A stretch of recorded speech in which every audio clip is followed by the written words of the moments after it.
Sa unang palapag ng gusali ng Martial Arts Association, natigilan ang mga kawani at napalingon ng may pagtataka kay President Wu na bakas ang labis na kagalakan habang masayang humuhuni habang naglalakad sa bulwagan.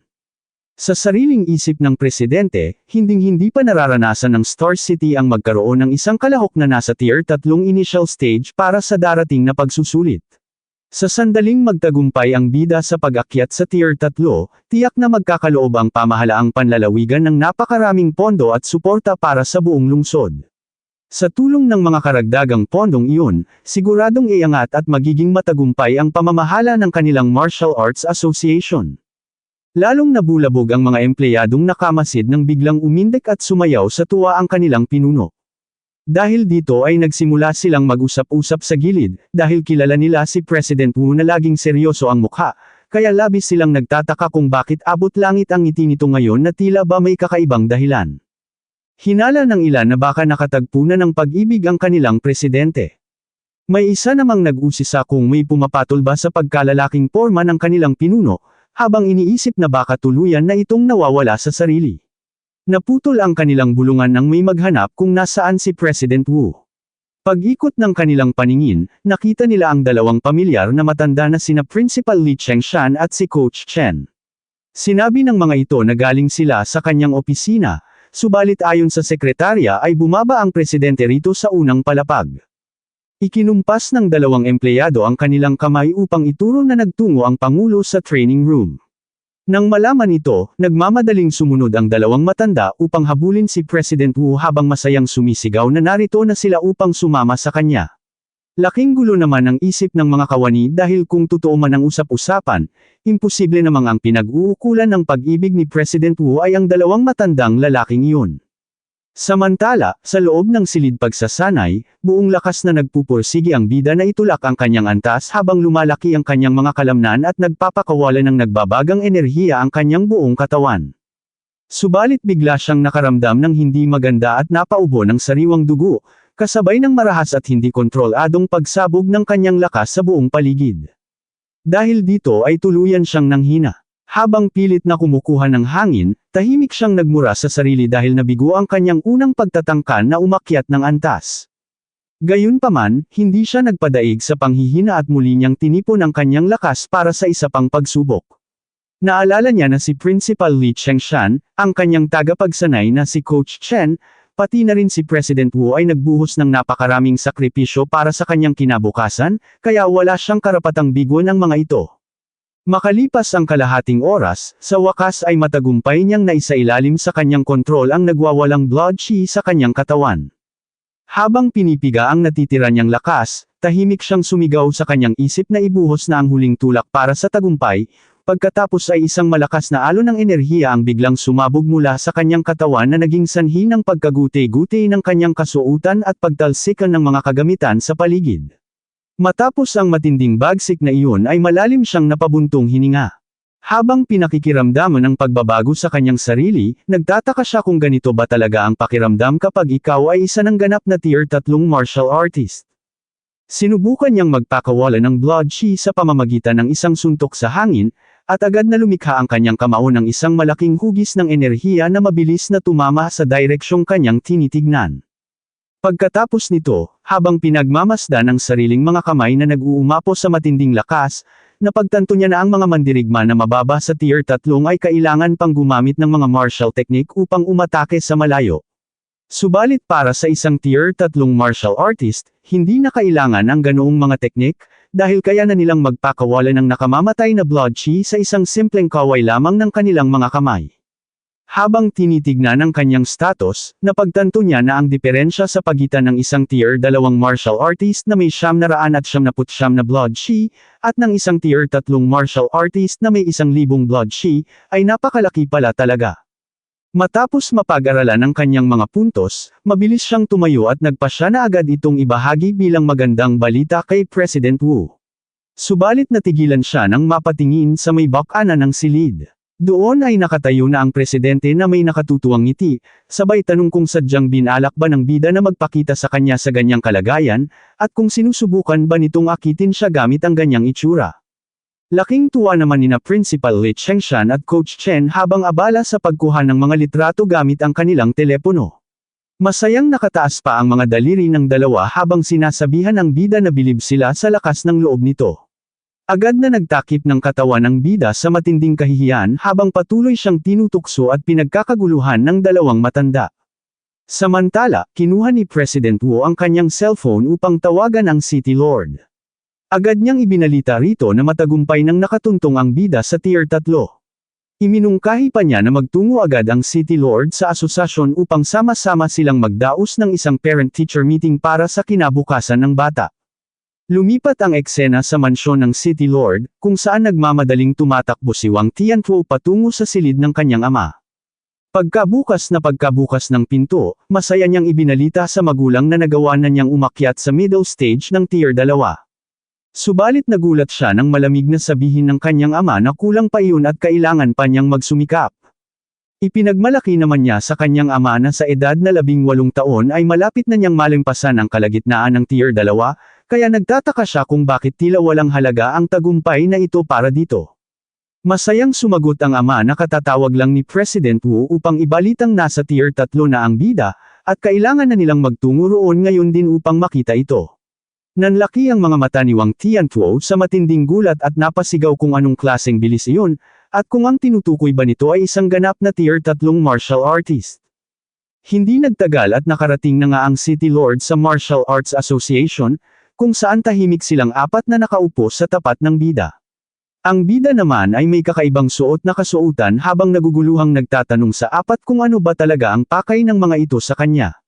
Nag-abot ng isang salansa ng papel ang City Lord at sinabing nag-ipon siya ng listahan ng mga matataas na martial artist na kamakailan lang ay dumating dito sa Star City.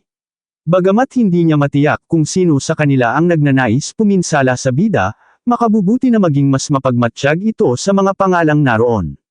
Sinabi niya na sa mga susunod na araw ay makatutulong kung kilalanin muna ang mga ito. Habang isa-isang binabasa ng bida ang mga pangalan sa listahan, nabanggit niya ang mga galing sa Imperial Capital na Lin family kung saan ang kanilang Grandmaster ay si Grandmaster Chen Budo, pati na rin ang mula sa Magic Capital na Wang family na si Wang Dao. Sinabi ng bida na may halos 100 tao sa listahan, subalit wala siyang kakilala kahit isa sa kanila. Nagpaliwanag ang City Lord na kailangan nitong maunawaan na hindi malabong magkaroon ng mga traidor kahit sa matataas na posisyon ng sangkatauhan. Tiyak na hindi nila palalampasan ang isang pambihirang henyo na katulad niya at gagawa ang mga ito ng paraan upang tapusin ang kanyang buhay. Seryosong tumugon ang bida na matagal na siyang nakahanda sa ganitong sitwasyon at alam niyang hahantingin talaga siya ng ibang mga lahi, ngunit hindi niya akalaing maging ang mga kalahi niyang traidor ay makakaharap din niya sa hinaharap. Pinayapa naman ni President Wu ang kanyang kalooban at sinabing huwag na itong masyadong mag-alala. Kapag nakatapak na siya sa Magic Capital Martial Arts University, kahit gaano pa katapang ang mga kalabang iyon, hinding-hindi sila mangangahas na galawin siya sa loob ng universidad. Nagtaka ang bida sa narinig at nag-usisa ukol sa Magic Capital Martial Arts University, kung hindi ba mas ligtas doon sa Imperial Capital Martial Arts University. Ipinaliwanag ni President Wu na ang mga estudyante sa Imperial Capital Martial Arts University ay nagmula sa mga pamilyang may malalalim na impluwensya. Kung maghahadjas ka raw ng bato doon, tiyak na tatama ito sa isang anak ng nangungunang 100 pamilya tulad ng Wang family, o kaya naman ay sa tagapagmana ng isang napakalakas na Tier 8 o Tier 9 na martial artist. Dahil wala siyang backer o kilalang pamilya, paano pa siya bibigyan ng importansya ng Imperial Capital Martial Arts University? Sumang-ayon din ang City Lord sa pahayag at sinabing tama ang mga tinuran ni President Wu. Inamin ng City Lord na bago sumapit ang araw na ito ay hinahayaan lang niya ang bida na mamili kung Magic Capital o Imperial Capital ang nais nitong pasukan, subalit sa muli niyang pag-aaral sa sitwasyon ay napagtanto niyang kulang nga sa pag-iingat ang naging pasya niyang iyon. Ipinaliwanag naman ni President Wu na sa kabilang banda, ang Magic Capital Martial Arts University ay walang pinapanigan at bukas para sa lahat.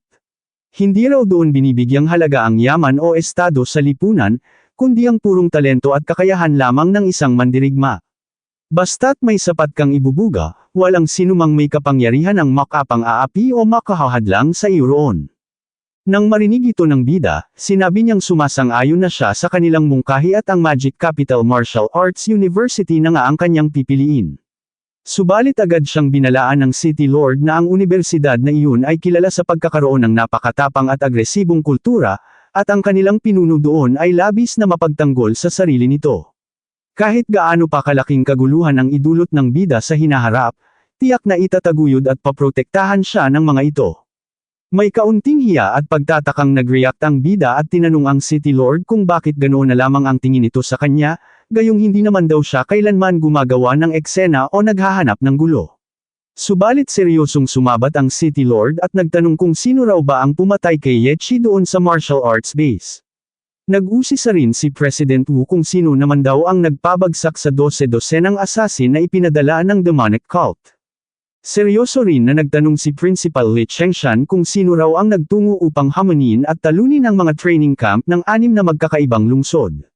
Maging si Coach Chen ay hindi napigil ang sumingit at nagtanong kung sino raw ba ang nag-iisang nagpabagsak sa bawat mag-aaral sa buong training camp. Hindi makatingin ng diretso ang bida habang pilit na kinakamot ang kanyang pisngi sa matinding pagkailang. Nagkunwari pa siyang nag-iisip at nagtanong kung sino nga kaya ang may gawa ng mga ganoong katinding bagay. Subalit may pahabol pa ang City Lord. Sinabi niya na bilang pangunahing henyo ng Star City, dala-dala pa rin naman ng bida ang pangalan ng kanilang lungsod, ngunit ang kasuotan daw nito sa mga sandaling ito ay medyo kakaiba. Hindi pa niya natatapos ang kanyang pangungusap nang biglang masayang nagtanong si President Wu sa City Lord kung ano raw sa tingin nito ang porma ng bata, at kung hindi ba kahanga-hanga ang kanyang panlasa sa pananamit. Ipinahayag ni President Wu na ang damit ng bida ay tuluyang nawasak dahil sa sarili nitong blood sheen noong nag-breakthrough ito, kaya naman ipinahiram niya muna ang sarili niyang kasuotan dito. Dahil sa takot na mairita ang Pangulo, nag-aalangang sumang-ayon na lamang ang City Lord at sinabing napakahusay nga ng panlasa ni President Wu at talagang bumagay ito sa bida. Pilit ng ngiti na may kasamang pawis ang isinagot ng bida habang pilit na nagpapasalamat na lamang sa City Lord. Makalipas ang ilang araw, doon sa paliparan ng Star City, sinalubong ng City Lord ang opisyal na mamamahala sa pagsusuri ng college entrance exam sa kanilang lungsod para sa taong ito. Laking gulat ng City Lord at hindi siya makapaniwala nang makilala ang dumating. Ito ay walang iba kundi si Wang Lindao, na may kasamang sariling sekretarya. Agad na nakipagkamay si Wang Lindao sa City Lord at sinabihan itong huwag nang maging formal o mag-aksaya ng mga mabulaklak na salita. Ipinaalam niya na biglang nagbaba ng mahigpit na kautusan ng kanyang tagapagturo na siya ang personal na humawak ng pagsusulit sa Star City ngayong taon, at nais pa nga ng kanyang guro na ibaba niya ang kanyang sarili upang makipag-ugnayan ng maayos sa mga may talentong mag-aaral dito. Inamin niya sa City Lord na dahil isa siyang tier 5 martial artist, ang utos na tingalin at suyuan ng isang hamak na estudyante ay medyo nakakasakit sa kanyang dangal. Labis ang kanyang pagkabigo dahil alam naman daw niyang ang Star City ay wala man lang kahit isang tier 2 examine noong mga nakaraang taon, kaya nagtataka siya kung anong meron sa lugar na ito para paglaanan niya ng panahon na makipag-ugnayan. Buong kumpiyansa namang ngumiti ang City Lord at nagtanong kung sapat na ba ang isang 18 taong gulang na henyo na isa ng ganap na tier 3 martial artist upang pag-aksayahan nila ng panahon. Nanlaki ang mga mata ni Wang Lindao sa narinig at agad siyang napasigaw sa matinding pagkabigla, na naging dahilan upang halos lahat ng mga tao sa paligid ng paliparan ay mapalingon sa kanilang pwesto. Sabik na sabik niyang hiningi sa City Lord kung nasaan ang tinutukoy nitong pambihirang bata, at agad na nag-utos na dalhin siya ng City Lord sa bida sa lalong madaling panahon. Ito na po nagtatapos ang ating kabanata, abangan ang mga susunod pa nating upload. Huwag din kakalimutang mag-like, share, subscribe at i-click ang notification bell, para lagi kayong updated sa mga susunod pa nating mga video.